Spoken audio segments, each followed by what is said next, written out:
నిజామాబాద్ జిల్లా బోధన్లోని జిల్లా ప్రభుత్వ ఆసుపత్రిలో అర్ధరాత్రి సమయంలో ఇన్పేషెంట్ల గదుల్లో ఫోటోలు తీస్తున్నారంటూ రోగులు ఆగ్రహాన్ని వ్యక్తం చేశారు. సెక్యూరిటీ గార్డుకు అర్ధరాత్రి ఇన్పేషెంట్ రూమ్ లో పనేంటని ప్రశ్నిస్తున్నారు. ఇంత జరుగుతూ ఉంటే ఆసుపత్రికి సంబంధించిన అధికారులు ఏం చేస్తున్నారని పలువురు ప్రశ్నిస్తున్నారు. ప్రభుత్వ ఆసుపత్రిలో ఆడవారికి భద్రత కరువైందని ఉన్నతాధికారులు స్పందించి వెంటనే చర్యలు తీసుకోవాలని ఈ సందర్భంగా వారు డిమాండ్ చేశారు.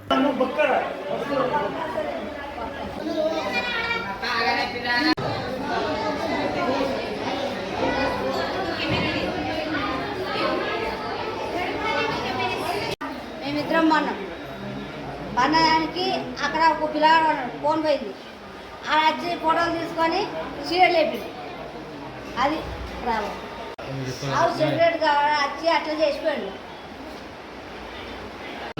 రాత్రి సెక్రటరీ వచ్చాడు, వచ్చి తలుపు కొట్టిండు. తలుపు కొడితే సెక్రటరీ అమ్మాయి తలుపు తీసింది. తలుపు తీసినాక కట్టెలు తిరిగిండు. ఆ పిల్లలు ఫోన్కి పక్క కొట్టుకున్నాడు, వండుకున్నాడు. అది కింద పడదా మళ్ళీ పక్కకున్నాడు. దాంట్లో అది తీసుకున్నాడు. అతను వీడియో తీసి అందరి నీళ్ళలో తెలిసిన పండుకోమన్నాడు. ఒక వేరలో 200 గంటలు వచ్చింది. ఆ పిల్లవాడు 5 గంటలు వేసి ఫోన్ లేదు అందరి బస్సులనే కట్టి ఆ బస్తాలు లెంగుతుంటే ఆ టైంలో నేను మీకు తెలిపితే ఏం లేవంటే ఫోన్ పోయిందంటే ఆ బుజ్జి లేపి ఆ సెక్యూరిటీ గార్డే వచ్చిండు, తీసుకొని పోయిండు అని చెప్తే అప్పుడు ఆయన పట్టుకొచ్చి గుంజుకొచ్చి తీసుకున్నాడు. సెక్రటరీ దగ్గర లేపితే వచ్చిండే పిల్లల వాళ్ళ మేము ఫస్ట్ ఆ వాళ్ళకి వచ్చింది. మీ ఫోన్లు ఉన్నాయా, మీరు ఏమున్నాయి రాసుకుంటే మంచిగా పెట్టుకోవచ్చు జాగ్రత్త కూడా వచ్చాడు. ఇటు వచ్చినాక నేను వచ్చి బాత్రూమ్ వచ్చి నేను తాగి వీడికి వచ్చి ధర వచ్చిందంట. నిలబడుతున్నప్పుడు ఆయన ఎక్కడ అక్కడ ఉన్నాడు. ఆ బెడ్ కాడ ఉండి ఒక ఫోన్ తీసుకొని ఇట్లా జేబులు వేసుకున్నాం. మళ్ళీ ఆ తర్వాత టాచ్ చేసి అందరూ చూస్తున్నాడు. నేను రాగానే తగ్గగానే మళ్ళీ ఏమంటే అందరు ఫోటో తీస్తున్నాడు. ఇట్లా పట్టుకొని తీస్తున్నాడు. ఇట్లా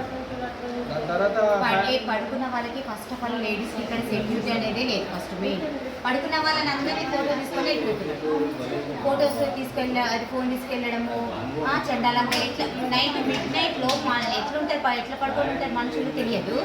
ఆ టైంలో ఫొటోస్ తీయడం ఎంత మట్టుకు న్యాయం? ఇది పేషెంట్కు చేసిన వాళ్ళు అలసిపోయో గలీజ్ ఫోటోలు తీసుకుని అవసరమా?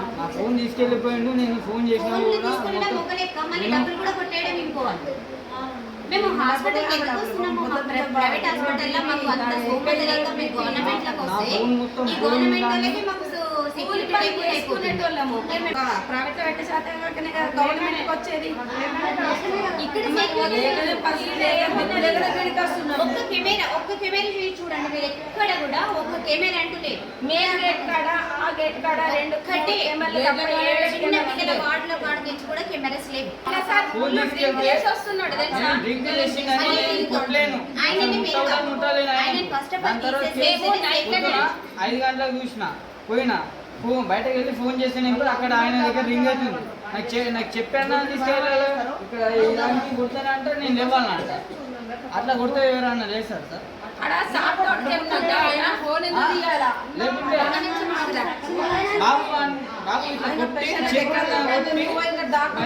ఫోన్ అన్నా బాబు నీ ఫోన్ నేనా కాదా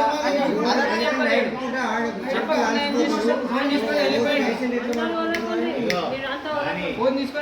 అంతా నేను పొద్దున 5 గంటలకు చూస్తే ఫోన్ వేరే వాళ్ళతో ఫోన్ చేయించి బయటకు వెళ్తే బయట ఆడ పండుకున్నాడు. ఫుల్ తాగిండు. గవర్నమెంట్ హాస్పిటల్లో ఆడవాళ్ళకి మాత్రం సెక్యూరిటీ లేదు. వాస్తవంగా 100కి 100%. అక్కడ లేడీస్ వార్డెన్లో కూడా చిన్న పిల్లలు ఉంటారు. ఆ డెలివరీ పేషెంట్స్ కాడ కూడా ఒక్క కెమెరా కూడా లేదు. ఈ పిల్లలు ఎత్తుకపోయినా కూడా వీళ్ళ బాధ్యతే ఉంటుంది. సెక్యూరిటీ అంత నెగ్లెక్ట్గా ఉన్నారు. ఫస్ట్ మెయిన్ సెక్యూరిటీస్ అందరినీ చేంజ్ చేయించేసేయాలి. నెక్స్ట్ వెళ్ళిపోతాం. వీళ్ళందరూ అన్ఎడ్యుకేషన్ పర్సన్స్ పాపం ఏం తెలియదు. వీళ్ళకి ఏదైనా జరిగితే రేపటి రోజు సేమ్ మా లెక్క ప్రాబ్లం వస్తే వాళ్ళు అంత ముందుకు వెళ్ళలేదు. భయపడుతూ వాళ్ళు గట్టిగా అనేసరికంటే వీళ్ళు సైలెంట్ అయిపోతున్నారు. సో మీరు కంపల్సరీగా దీనికి యాక్షన్ తీసుకోమని పైన వాళ్ళకి మీరు చెప్పాల్సిన బాధ్యత మీది కూడా రిక్వెస్ట్గా చెప్తున్నాము. ఎందుకంటే మేమేమో ఇక్కడ ఉండడానికి రాలేదు. నేను కూడా పేషెంట్ నా ప్రాబ్లం ఉందన్నట్టుగా నేను చెప్తున్నాను. సో ఇక్కడ ఉన్న ప్రాబ్లమ్స్ చెప్తున్నాను.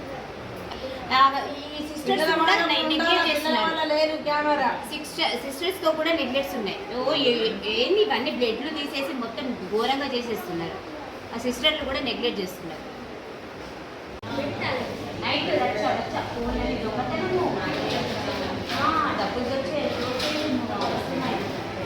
ఏం పిల్లనా